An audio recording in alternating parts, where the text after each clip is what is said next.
রাজার শহর কোচবিহারে মাস কয়েক আগেই আন্তর্জাতিক মানের অত্যাধুনিক সুইমিং পুল উদ্বোধনের পর 6 থেকে 7 মাস যেতে না যেতেই নষ্ট হয়ে পড়ে রয়েছে।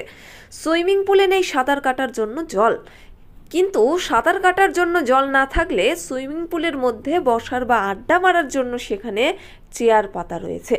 এমনই অবস্থা ঐতিহ্যবাহী রাজবাড়ি সংলগ্ন কোচবিহার স্টেডিয়াম চত্বরে থাকা অত্যাধুনিক সুইমিং পুলের। সংস্কার করে ঠিক করে সুইমিং পুলটিকে ফের সদস্যদের সাঁতার কাটার জন্য খুলে দেওয়া হবে সে বিষয়েও পরিষ্কার করে কিছু জানাতে পারেননি কর্তৃপক্ষ। এদিকে সুইমিং পুলটিকে সারা বছর সাঁতার কাটার জন্য যারা 4-5 হাজার টাকা দিয়ে সদস্য হয়েছিলেন, দীর্ঘদিন ধরে সুইমিং পুলটিতে সাঁতার কাটতে না পারায় তাদের মধ্যে ক্ষোভ বাড়ছে। রাজবাড়ি লাগোয়া কোচবিহার স্টেডিয়াম চত্বরে গত 31শে জুলাই ঘটা করে উদ্বোধন হয়েছিল বহু প্রতীক্ষিত সুইমিং পুলের। উদ্বোধনের দিন থেকেই সুইমিং পুলটিতে সাঁতার কাটার জন্য সদস্যদের কার্যত হুড়োহুড়ি শুরু হয়ে গিয়েছিল। জানা গিয়েছে সুইমিং পুলটিতে সাঁতার কাটার জন্য কয়েকশো সদস্য রয়েছেন। সুইমিং পুলটি চালাবার জন্য জেলা প্রশাসনের নিয়ন্ত্রণে সুইমিং পুল অথরিটি নামে একটি কমিটিও রয়েছে। সেখানে সাঁতার কাটার জন্য প্রত্যেক সদস্যকে ইয়ারলি কার্ড করতে হয়েছে। এই কার্ডের জন্য প্রতি সদস্যদের কাছ থেকে 3,000, 4,000 ও 5,000 টাকা করে নেওয়া হয়েছে। এতে স্বাভাবিকভাবেই প্রশ্ন উঠেছে, সুইমিং পুলটিতে সাঁতার কাটার জন্য সদস্যদের কাছ থেকে এত টাকা করে নেওয়া হলেও সুইমিং পুলটির রক্ষণাবেক্ষণ করা নিয়ে প্রশাসন কেন এত উদাসীন? সুইমিং পুলের সদস্য তথা বিশিষ্ট আইনজীবী রঞ্জিত ভট্টাচার্য বলেন, সুইমিং পুল উদ্বোধনের পর 3,000 টাকা দিয়ে মেম্বার হয়েছিলাম। 31শে মার্চ পর্যন্ত আমাদের কার্ডের ম্যাচুরিটি ছিল, কিন্তু কিছুদিন সাঁতার কাটার পর থেকেই তো সুইমিং পুলটি নষ্ট হয়ে পড়ে রয়েছে। ফলে যে উদ্দেশ্যে আমরা সদস্য হয়েছিলাম, সুইমিং পুলে সেই সাঁতারই কাটতে পারলাম না। এটা তো আমাদের সঙ্গে বঞ্চনা করা হলো। আমাদের দাবি অবিলম্বে সুইমিং পুলটি চালু করে আমাদের মতো যারা বঞ্চিত সদস্য রয়েছেন তাদের কার্ডের মেয়াদ বাড়াতে হবে। বিজেপি নেতা বিরাজ বোস বলেন, কোচবিহারের ঐতিহ্যবাহী সুইমিং পুলে সাঁতারের জন্য অনেকেই সদস্য হয়েছেন হাজার হাজার টাকা দিয়ে। উত্তরবঙ্গ উন্নয়ন দপ্তরের পক্ষ থেকে এই সুইমিং পুল তৈরি করা হলো। সেই দপ্তরের মন্ত্রী দিনহাটার বাইরে অন্য কিছুই চিন্তা করেন না। সুইমিং পুলের দায়িত্বে থাকা জেলা ক্রীড়া ও যুব আধিকারিক বিবি লেপচা বলেন, সুইমিং পুলটির সংস্কারের কাজ চলছে। সুইমিং পুলের কিছু টাইলস ফেটেছে, সেগুলিকে ঠিক করা হচ্ছে। নতুন করে আরও লাইট লাগানো হচ্ছে, কিছু পাইপও লাগানো হয়েছে। তবে আরও আগেই কাজ হয়ে যাওয়ার কথা ছিল, কিন্তু নির্বাচনের জন্য কাজ কিছুটা পিছিয়ে পড়েছে। আশা করছি মে মাসের মধ্যেই সুইমিং পুলটিকে পুনরায় সদস্যদের সাঁতার কাটার জন্য খুলে দিতে পারবো। পুরসভার চেয়ারম্যান রবীন্দ্রনাথ ঘোষ উত্তরবঙ্গ উন্নয়ন মন্ত্রী থাকাকালীন এই সুইমিং পুলটি তৈরির কাজ শুরু হয়েছিল, কিন্তু কয়েক মাস আগেই তৈরি হওয়া সুইমিং পুলটির এমন বেহাল দশা নিয়ে বলেন, তার সময়ে যখন কাজ শুরু হয়েছিল তখন সবকিছু ঠিকভাবেই হচ্ছিল, কিন্তু পরে তিনি মন্ত্রী না থাকায় কাজের মান নিয়ে তিনি কিছু বলতে পারবেন না। তবে তিনি বলেন, তৎকালীন জেলা শাসককে বলেছিলাম সুইমিং পুলটির পরিচালনার দায়িত্ব কোচবিহার পুরসভার হাতে দিতে, কিন্তু তিনি তা না দিয়ে প্রশাসনের হাতেই রেখেছেন। আমাদের দায়িত্ব দিলে আমরা এটি ভালোভাবে চালাতে পারতাম। This channel does not promote or promotion any illegal activities. All content provided by this channel is meant only for educational purpose only. যাতে আমাদের যে এত বড় একটা সুইমিং পুল এত ঘটা করে উদ্বোধন করা হলো, আমরা হার্ডলি 2.5 মাস কাটতে পেরেছি, কেন তারপরে অনেক রকম সমস্যার সম্মুখীনের জন্য বন্ধ হয়ে গেছে। আমরা চাইছি যে এই সুইমিং পুলটা যেন দ্রুত তাড়াতাড়ি খোলা হয়, যাতে কেন গরম পড়ে গেছে, তুফানগঞ্জেরটা খুলে গেছে, আমাদেরটা কেন এখনো খুলতে পারলো না, এটা নিয়েই আমাদের দাবি যে আমরা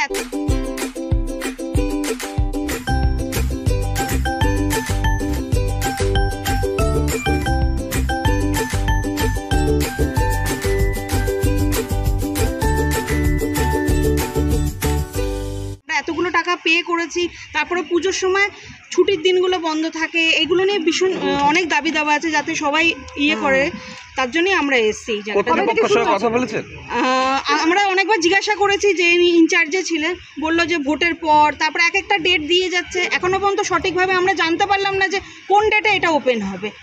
আপনার শহরেই এখন দিনহাটা ওয়াশিং পয়েন্ট। আপনার গাড়িকে আবার নতুন করে তুলতে আমরা হাজির হয়েছি। এখানে গাড়ি ও বাইকের ফোম ওয়াশ ও পালিশ করা হয়। ঠিকানা গোসানি রোড, ওয়ার্ড নম্বর 16, কৃষি মেলার কাছে, দিনহাটা, কোচবিহার। মোবাইল নম্বর 816761 27445 অথবা 8759471352। কতদিন করেছিলেন আমরা জুলাই মাসে 2.5 মাস মেরে কেটে জুলাই সে 30 তারিখ মানে উদ্বোধন হয়েছিল, তারপর 31 উদ্বোধন হয়েছিল, তারপরে মানে আগস্ট থেকে আমরা অক্টোবর, কতদিন গ্যাপ গেল আপনাদের? প্রায় তো নভেম্বর, ডিসেম্বর, জানুয়ারি 18 তারিখ অবধি, ফেব্রুয়ারি, মার্চ। তাহলে ফুল পেমেন্ট করে দিন। হ্যাঁ, আমাদের 31শে মার্চ অবধি ফুল পেমেন্ট করা। হ্যাঁ, আমাদের 31শে মার্চ অবধি পেমেন্ট ক্লিয়ার করা ছিল, তো তারপরে তো আর বন্ধ। ন্যাশনাল ফেম অ্যাওয়ার্ডে সম্মানিত দিনহাটার ইংরেজি মাধ্যম স্কুল শেমরক ফ্লোরেট। শিশু বন্ধুত্বপূর্ণ পরিবেশ বান্ধব এই স্কুলে ইংরেজি শেখার উপর বিশেষ নজর। An idea school to make the students ideal. Godhuli Bazar, Dinhata. ইংরেজি শেখার ওপর বিশেষ নজর দেওয়া হয়। শেমরক ফ্লোরেট স্কুল, গোধূলি বাজার, দিনহাটা। মোবাইল নম্বর 9635669499। এখন কি চাইছেন? এখন চাইছি যে তাড়াতাড়ি খুলুক ব্যাপারটা। আমরা যে এতগুলো টাকা ইনভেস্ট করলাম, সেটার জন্য আমরা 2.5 মাসের জন্য নিশ্চয়ই কেউ 3000, 6000, 5000, 10000, আমার যেমন 6000 টাকা, আমি আমার মেয়ে, এরকম অনেকের আছে যে আরো অনেক বেশি মেম্বারশিপ নিয়ে রেখেছে, সেগুলো তো খুলছে না। যে বাচ্চারা তো অনেক বাচ্চা আছে অর্ধেক সাঁতার শিখেছে, পুরোপুরি সাঁতার শেখেনি। তাদের হাফ অফ দ্য মান্থ করার পরে, বন্ধ করে দেওয়ার পরে তারা তো এতদিনে বাকিটাও ভুলে গেছে। তাদেরকে তো ব্যাপারটা পূর্ণ করতে হবে। আর প্রায় 6 মাস বন্ধ, এখানে কোনো ইমার্শনের ব্যবস্থা নেই। সেহেতু আমরা শীতকালেও কেউ সাঁতার কাটতে পারিনি। অনেকে এসছে সাঁতার কাটতে, যারা পারে তারা কাট। আপনি কি gastric, kidney stone, migraine, sugar, paralysis, spondylosis, Baat ব্যথা, বিভিন্ন জটিল পুরাতন রোগে ভুগছেন? ইউনানি ফিজিশিয়ান ডাক্তার আলতাফ হোসেন সমস্ত সমস্যার 100% সমাধানে চিকিৎসা করছেন প্রতি সোমবার ও বৃহস্পতিবার দুপুর 2টো থেকে 6টা পর্যন্ত। চেম্বার, দিনহাটা, গোধূলি বাজার, মার্কেট কমপ্লেক্স। বিশদে জানতে কল করুন 9832429025 অথবা 9932065792 এই নম্বরে। কেটেছে সাঁতার, কিন্তু আমাদের পক্ষে এই ঠান্ডার মধ্যে জলে নামা সম্ভব না। অক্টোবর মাস থেকে জলের মধ্যে প্রচুর ঠান্ডা আমরা দেখেছি। হ্যাঁ, খুবই বেশি। জলে হাইজিন মেনটেন করা, পোকামাকড় আসতো সন্ধ্যাবেলার পর থেকে খুব অসুবিধা হতো। তারপরে বামফ্রন্ট আমলে সুইমিং পুলের ঘোষণা করা হয়েছিল, সেই সুইমিং পুল হয় না। তৃণমূল সরকার ক্ষমতায় আসার আগে কুচবিহার শহরের মানুষকে নিশ্চিত করেছিল সুইমিং পুল করবে। দীর্ঘ টালবাহানার পরে কিছুদিন আগে সুইমিং পুল তৈরি হয়েছে এবং সেই সুইমিং পুলে প্রচুর সংখ্যক সদস্য আছে যারা 4000, 5000 টাকা করে টাকা দিয়ে সুইমিং শেখার জন্য অথবা সুইমিং করার জন্য তারা সদস্যপদ গ্রহণ করেছেন। কিন্তু গত 15ই জানুয়ারি এই সুইমিং পুল রক্ষণাবেক্ষণের অভাবে বন্ধ হয়ে যায়।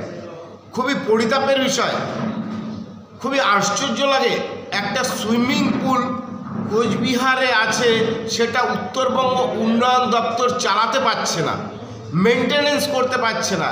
কারণ উত্তরবঙ্গ উন্নয়ন পর্ষদের যে মন্ত্রী আছেন, উনি ওনার দিনহাটা বিধানসভার বাইরে কি হচ্ছে না হচ্ছে উনি দেখেন না। উনি উত্তরবঙ্গের একজন মন্ত্রী, উত্তরবঙ্গ উন্নয়ন দপ্তরের। এটা খুবই লজ্জার বিষয়, খুবই পরিতাপের বিষয় যে আমাদের সুইমিং পুল একটা অতি কষ্টে পেয়েছিও বটে, কিন্তু তারপরেও সেটা রক্ষণাবেক্ষণ এই দপ্তর করতে পারছে না। এই দপ্তরে কোনো টাকা পয়সা নেই, নামে এটা একটা দপ্তর, এবং এখানে যিনি আছেন তিনি ঢাল নেই, তরোয়াল নেই, নিধিরাম সর্দার। গত বছর সুইমিং পুল উদ্বোধন হয়েছিল, আমরা কোচবিহারবাসী খুবই খুশি ছিলাম। তারপরও তো সকলে আগ্রহ বসে মেম্বারশিপও নিয়েছি। আগস্ট মাস থেকে শুরু হয়েছিল, আগস্ট, সেপ্টেম্বর, অক্টোবর এরকম 3 মাস চলার পরে স্বাভাবিকভাবে শীতের জন্য নভেম্বর, ডিসেম্বর, জানুয়ারি বন্ধ ছিল। এবার তারপরেও যে জানুয়ারির 24 তারিখের পর থেকে যে বন্ধ হয়ে রয়েছে, মানলাম সেটা মেনটেনেন্স বা যে কোনো কারণবশত, তো সেটা এখনও চালু হয়নি। এবার গত বছর তো আমরা এত পরিমাণ টাকা দিয়ে মাত্র 3 মাসের জন্যই করতে পেরেছি, 3 থেকে 4 মাস প্র্যাকটিক্যালি। এবার এবছর তাহলে সেই ফিসক্যাল ইয়ার অনুযায়ী এপ্রিলের 1 তারিখ থেকে শুরু হওয়ার কথা। তো তার পরবর্তী আমরা জানলাম যেহেতু জেলা প্রশাসন ভোটের কাজে ব্যস্ত রয়েছেন, তো সেখানেও আমরা সহানুভূতিশীল থেকেই ধৈর্য ধরে অপেক্ষা করছিলাম। তো ভোট পরবর্তী পার হয়ে যাওয়ার পরেও যখন আমরা ওখানে গিয়ে যোগাযোগ করছি, তো সেখানে গিয়ে বোঝা যাচ্ছে যে এখনও সুইমিং পুল খোলার মতো পরিস্থিতিতে এখনও পৌঁছায়নি। শেষ পর্যন্ত তাই আমরা নিরুপায় হয়ে, আমরা যারা আগে মেম্বারশিপ ছিলাম তা বিভিন্নভাবে যোগাযোগ করে একত্রিত হয়ে সব সাধারণ মানুষরাই একসাথে হয়ে আমরা কালকে সুইমিং পুল অথরিটির কাছেও একটা আমাদের বক্তব্য দিয়েছি মাস পিটিশনের আকারে, এবং তার কপি আজকে আমরা একটু আগে ডিএম অফিসে ডিএম স্যারের কাছেও কপিটা দিয়ে আসলাম, এবং ইউথ অফিসার যিনি আছেন স্যার ওনার কাছেও কপি দিয়ে আসা হলো।